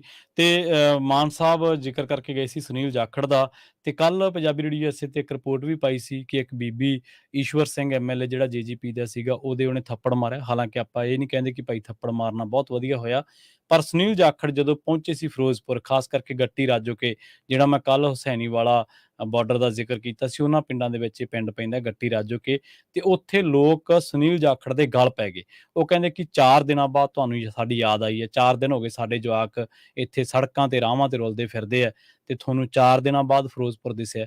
ਸੋ ਉੱਥੇ ਲੋਕਾਂ ਨੇ ਸੁਨੀਲ ਜਾਖੜ ਦਾ ਵਿਰੋਧ ਕੀਤਾ, ਤੇ ਸੁਨੀਲ ਜਾਖੜ ਉੱਥੋਂ ਭਰੇ ਪੀਤੇ ਜਿਹੜੇ ਆ ਲੋਕਾਂ ਦੇ ਇਕੱਠ ਦੇ ਵਿੱਚੋਂ ਵਾਪਸ ਆ ਗਏ। ਜੀ ਮੌਜੂਦਾ ਸਰਕਾਰ ਦੇ ਉੱਤੇ ਨਜ਼ਲਾਂ ਝਾੜਦੀ ਸੀ ਵੀ ਉਹਨਾਂ ਤੋਂ ਦੁਖੀ ਸੀਗੇ। ਤੁਹਾਡੇ ਜੀ ਕੀ ਫਰਜ਼ ਹੈ? ਜੀ ਤੁਹਾਡੇ ਕੀ ਫਰਜ਼ ਹੈ? ਤੁਸੀਂ ਮੁੜ ਕੇ ਨਹੀਂ ਆਉਣਾ। ਤੁਸੀਂ ਇੰਨਾ ਚਿਰ ਹੂੰ ਸੁਨੀਲ ਜਾਖੜ ਨੇ ਤਾਂ ਬਹੁਤ ਟਾਈਮ ਪੋਲਿਟਿਕਸ ਦੇ ਵਿੱਚ, ਮੇਰਾ ਖਿਆਲ ਆ, ਵਿੱਚ 25 ਬਤਾਇਆ, ਸਾਲਾਂ ਦੀ। ਕਿਉਂਕਿ ਇਹਦੇ ਫਾਦਰ ਵੀ ਪੋਲਿਟਿਕਸ ਦੇ ਵਿੱਚ ਸੀ, ਇਹ ਤੇ ਜੀ ਜੰਮਦੇ ਹੀ ਪੋਲਿਟਿਕਸ ਦੇ ਵਿੱਚ ਆ। ਜੀ ਤੁਸੀਂ ਲੋਕਾਂ ਲਈ ਕੀ ਕਰਦੇ ਆ? ਤੁਹਾਡਾ ਰਾਜ ਹੂੰ ਰਿਹਾ ਹੈ। ਜੀ ਤੁਸੀਂ ਕੀ ਬਿਲਕੁਲ। ਕੀਤਾ? ਜਿਹੜੀਆਂ ਵਿਰੋਧੀ ਪਾਰਟੀਆਂ ਇਸ ਵੇਲੇ ਉਹ ਕਰ ਰਹੀਆਂ ਆ ਨਾ, ਦੇਖੋ ਜਿਹੜੇ ਹੋਣ ਵਾਲੇ ਆ ਉਹਨਾਂ ਦੀ ਤਾਂ ਹੋਣੀ ਆ, ਕਿੰਤੂ ਪ੍ਰੰਤੂ ਉਹਨਾਂ ਦਾ ਹੋਣਾ। ਜਿਹੜੇ ਪਹਿਲੇ ਵੀ ਆ ਹੂੰ ਵਿਰੋਧੀ ਹੂੰ ਪਾਰਟੀ ਆ, ਉਹਨੇ ਕੀ ਕੀਤਾ ਆਪਣੇ ਰਾਜਾਂ ਦੇ ਵਿੱਚ? ਜੀ ਜੀ ਰਾਜ ਭੋਗ ਕੇ ਗਏ, ਜੀ ਕੀ ਲੋਕਾਂ ਦਾ ਸੁਧਾਰ ਕੀਤਾ? ਬਿਲਕੁਲ ਆਪਣੇ ਬੈਂਕ ਬੈਲੈਂਸ ਵਾਧੂ ਕਰਨ ਦੇ। ਹੂੰ ਉਹ ਇਹ ਗੱਲਾਂ ਪੁੱਛਣੀਆਂ ਚਾਹੀਦੀਆਂ ਤਾਂ ਕਿ ਹੋਣ ਵਾਲੇ ਆ ਇਹਨਾਂ ਨੂੰ ਵੀ ਕੰਨ ਹੋਣ ਕਿ ਸਾਨੂੰ ਵੀ ਕਲਰੋਂ ਫੜਿਆ ਜਾ ਸਕਦਾ ਹੈ। ਜੀ ਜੀ ਜੀ ਸੋ ਜੀ ਬਲਵਿੰਦਰ ਕੌਰ ਜੀ, ਆਪਣਾ ਜਿਹੜਾ ਸਮਾਂ ਜੀ ਪ੍ਰੋਗਰਾਮ ਦਾ ਉਹ ਸਮਾਪਤੀ ਵਾਲਾ ਜੀ ਜੀ ਜੀ ਤੇ ਇਜਾਜ਼ਤ। ਇਜਾਜ਼ਤ ਲੈਂਦੇ ਹਾਂ ਜੀ। ਪਰ ਫੇਸਬੁੱਕ ਤੇ ਜਦੋਂ ਆਪਾਂ ਜ਼ਿਕਰ ਕਰ ਰਹੇ ਸੀਗੇ ਆਪਣਾ, ਕਿਉਂਕਿ ਸਟ੍ਰੀਮ ਫੇਸਬੁੱਕ YouTube ਤੇ ਵੀ ਹੁੰਦਾ, ਤਾਂ ਇੱਕ ਜਿਹੜੇ ਸਾਡੇ ਯੂਜ਼ਰ ਨੇ ਪੰਜਾਬੀ ਰੇਡੀਓ USA ਦੇ ਨਾਲ ਜੁੜੇ ਨੇ, ਰਣਜੀਤ ਸਿੰਘ ਗਿੱਲ, ਤੇ ਉਹ ਜਦੋਂ ਆਪਾਂ ਗੱਲ ਕਰ ਰਹੇ ਸੀ ਕੋਈ ਡੇਰਾ ਨਹੀਂ ਆਇਆ ਸਾਹਮਣੇ ਫਲਾਣੇ ਡੇਰੇ ਵਾਲੇ, ਤਾਂ ਉਹਨਾਂ ਨੇ ਕਿਹਾ ਸਿੰਗਰ ਵੀ ਨਹੀਂ ਨਜ਼ਰ ਆ ਰਹੇ। ਸੋ ਬਹੁਤ ਬਹੁਤ ਧੰਨਵਾਦ। ਜੁੜਿਆ ਕਰੋ ਪੰਜਾਬੀ ਰੇਡੀਓ USA ਦੇ ਪ੍ਰੋਗਰਾਮਾਂ ਦੇ ਨਾਲ। ਕਾਲ ਵੀ ਕਰ ਸਕਦੇ ਹੋ 408 272 5500 ਤੇ ਹੁਣ ਤੁਹਾਡੇ ਤੋਂ ਲੈਣਾ ਇਜਾਜ਼ਤ ਮੇਰੇ ਪ੍ਰਵੀਨ ਸ਼ਰਮਾ ਵੱਲੋਂ। ਬਲਵਿੰਦਰ ਕੌਰ ਵੱਲੋਂ ਤੁਹਾਨੂੰ ਸਭ ਨੂੰ ਪਿਆਰ ਸਤਿਕਾਰ ਸਹਿਤ ਸਤਿ ਸ੍ਰੀ ਅਕਾਲ ਤੇ ਸੁਣਦੇ ਰਹੋ ਪੰਜਾਬੀ ਰੇਡੀਓ USA। ਬਸ।